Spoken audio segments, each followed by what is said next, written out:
हाय everyone, while filling CUET form एक important step आता है जिसमें हमें सब्जेक्ट सिलेक्शन करना होता है।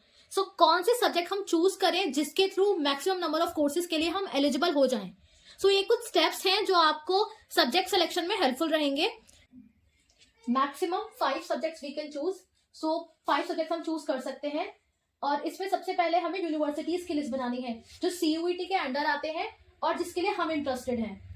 उसके बाद उन यूनिवर्सिटीज में हमें कोर्सेज कौन कौन से अप्लाई करने हैं उनको शॉर्टलिस्ट करना है। तो एक बार कोर्सेज को शॉर्टलिस्ट करना है, फिर हमें फॉर एग्जांपल कोई स्टूडेंट है सीयूईटी में अप्लाई कर रहा है और उसको दिल्ली यूनिवर्सिटी में अप्लाई करना है, इसके अलावा एक अम्बेडकर यूनिवर्सिटी में भी अप्लाई करना है।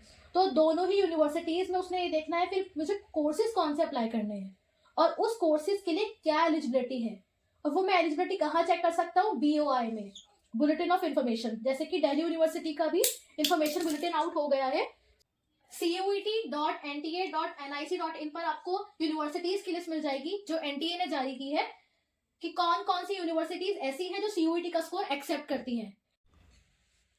एंड admission.UOD.AC.in पर आपको दिल्ली यूनिवर्सिटी का इंफॉर्मेशन बुलेटिन मिल जाएगा जिसके थ्रू आप पता कर सकते हैं कि दिल्ली यूनिवर्सिटी कौन कौन से कोर्स ऑफर करती है और उन कोर्सेज के लिए क्या क्या सब्जेक्ट रिक्वायर्ड है, क्या क्या एलिजिबिलिटी है। इन दोनों ही वेबसाइट का लिंक मैं आपको डिस्क्रिप्शन में शेयर भी कर दूंगी। फॉर एग्जाम्पल कोई कॉमर्स स्टूडेंट है जिसके पास 12th में maths, accounts, BSc, eco, English और फिजिकल एजुकेशन है और जो उसके प्रेफर्ड कोर्सेज हैं दिल्ली यूनिवर्सिटी में वो है BCom honours, BCom, eco honours, BMS, BBFIA, BBE and English honours. सवाल ये आता है कि वो कौन से सब्जेक्ट चूज करे। इसके लिए जरूरी है पहले वो कॉम्बिनेशन देखें। इंफॉर्मेशन बुलेटिन में जाकर हम चेक करें कि जिस कोर्सेज के लिए हम इंटरेस्टेड हैं उनकी क्या कॉम्बिनेशन रिक्वायर्ड है। जैसे कि हम देख सकते हैं BMS, BBFI, BBE, इनके लिए हमें रिक्वायर्ड है 1 लैंग्वेज, मैथ्स या फिर applied maths, 1 domain and general aptitude test. ये कॉम्बिनेशन है। सेम इसी तरह कोई इको ऑनर्स के लिए अप्लाई करना चाहता है तो 1 language, maths and 2 domains required है। इसी तरह कोई इंग्लिश ऑनर्स करना चाहता है तो इंग्लिश एंड 3 डोमेन्स रिक्वायर्ड है। तो इन रिक्वायरमेंट को देखने के बाद हमें डिसाइड करना है कि हमने कौन से सब्जेक्ट चूज करने हैं।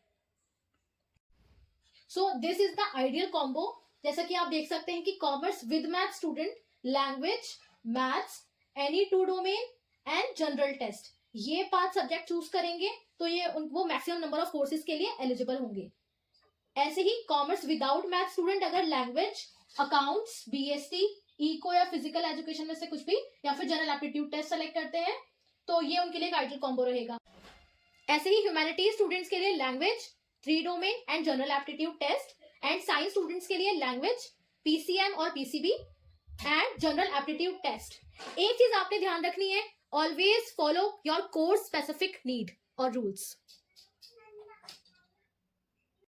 What if we do not apply for general aptitude test? अगर किसी ने जनरल एप्टीट्यूड टेस्ट के लिए अप्लाई ही नहीं किया तो क्या होगा? इस केस में जिस भी कोर्स के लिए जनरल एप्टीट्यूड टेस्ट रिक्वायर्ड है आप उसके लिए एलिजिबल नहीं होंगे। अगर आप चाहें तो 1 लैंग्वेज और 4 डोमेन भी चूज कर सकते हैं, बट जो स्कोर है वो बेस्ट 3 डोमेन का ही कंसीडर किया जाएगा। And yes, most important point, do not choose any of CUET subject which you do not study in your 12th class. आपने वही सब्जेक्ट चूज करने हैं जो आप ऑलरेडी 12th में पढ़ रहे हैं या पढ़ चुके हैं। फॉर एग्जाम्पल आपने साइकोलॉजी 12th में नहीं पढ़ा लेकिन आपने CUET का एग्जाम दे दिया साइकोलॉजी डोमेन का, तो सब्जेक्ट मैपिंग के टाइम पर दिल्ली यूनिवर्सिटी आपको बाहर कर देगा। That's why it is important that आप वही सब्जेक्ट चूज करें जो आप 12th में पढ़ रहे हैं। इसके अलावा आपको कोई भी क्वेरी हो तो you can ask me in the comment section. And अगर आपके लिए वीडियो हेल्पफुल रहा हो तो वीडियो को लाइक करें। Thank you.